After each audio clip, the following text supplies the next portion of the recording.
Oh, mamen, another delata recipe para sa mga wais na mami o mga nagmamadali mami. Ayan, Argentina. Tamo, siksik na siksik yan, mamen. Hindi ko nga mapalabas. Ginawa kong tortang napaka-delicious. Pwedeng pambaon ng anak nyo kung nagmamadali kayo. Pero disclaimer lang, mamen ha, dapat bihira lang tayo tumitira ng mga delata. Ayan, rekta tirabel sa kagad sa akin yan. Siyempre, pagkaluto, ako muna ang unang humusga, mamen. Talaga naman para sa akin, kahit delata, rapsang rapsa. Kaya naman, mamen, tirahin na natin, baka tirahin pa ng iba. Eto na nga siya, mamen. Ang hirap palabasin kasi talagang siksik na siksik. Kaya talagang masasabi ko, sulit pa rin, mamen. Pero nga, iba pa rin pag fresh pork giniling ang gagamitin mo, mamen. O yan, tapos gumamit ako ng mixed vegetables. O, sige na, galing SM Grocery na yan. Tagtamad na kasi, mamen nyo Pero kung sisipagin ka, maghiwa ka lang ng carrots at patatas na maliliit lang, mamen. Ayan, tas halo mo na dyan. At timplahan mo na kagad para hindi masayang yung paghahalo mo ng salt and pepper. Ayan nga, nilahat ko rin yung gulay natin or mixed veggies.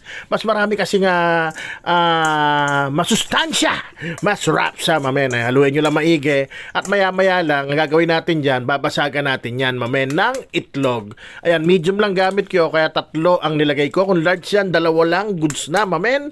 Yan na magiging binder nyan at pero syempre, mamaya para magkaroon siya ng katawan o magkaroon ng laman, lalagyan natin yan ng harina, mamen. Pero haluin muna natin para yung harina hindi sa itlog humalo. Ayan, dapat halong-halo siya bago tayo maglagay ng flour, mamen. Oo nga pala, yung mga bagong followers natin dyan, maraming salamat sa inyo, mamen. Super thank you very much. Lalong-lalo na dun sa mga talagang masugid nating taga-subaybay. Salamat sa inyo. Ayan, nilagyan ko na nga ng harina. Kung ilan yung itlog, yun yung katumbas na kutsara ng harina. So, 3 kutsara ng harina. At haluin nyo lang. Yan lang yun, mamen. Tipid meals at marami nagawa yan. 10 ang nagawa ko dyan. O, rekta prito na rin tayo. Sa saktong kumukulong mantika lang. Eto na, mamen. Simulan na natin yan. Baka simulan pa ng iba.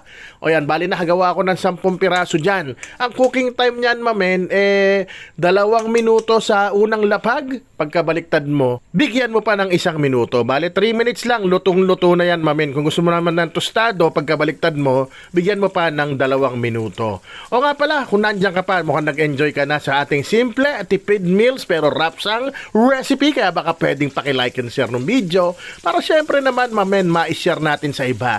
Sharing is caring, mamen. Ayan, tignan mo. Goods na. Ginawa ko 2 minutes, tas 1 minuto lang. Kung gusto mo tostado, tag 2 minutes each side. O, ayan. 1, 2, 3, 4, 5, 6, 7, 8, 9, mamen. O, niready ko na yung kanin ko. Inulam ko yan, mamen. Huwag muna tayo mamulutan sa Saturday na yon. Kaya naman, isisigaw ko na. Rapsa! Man!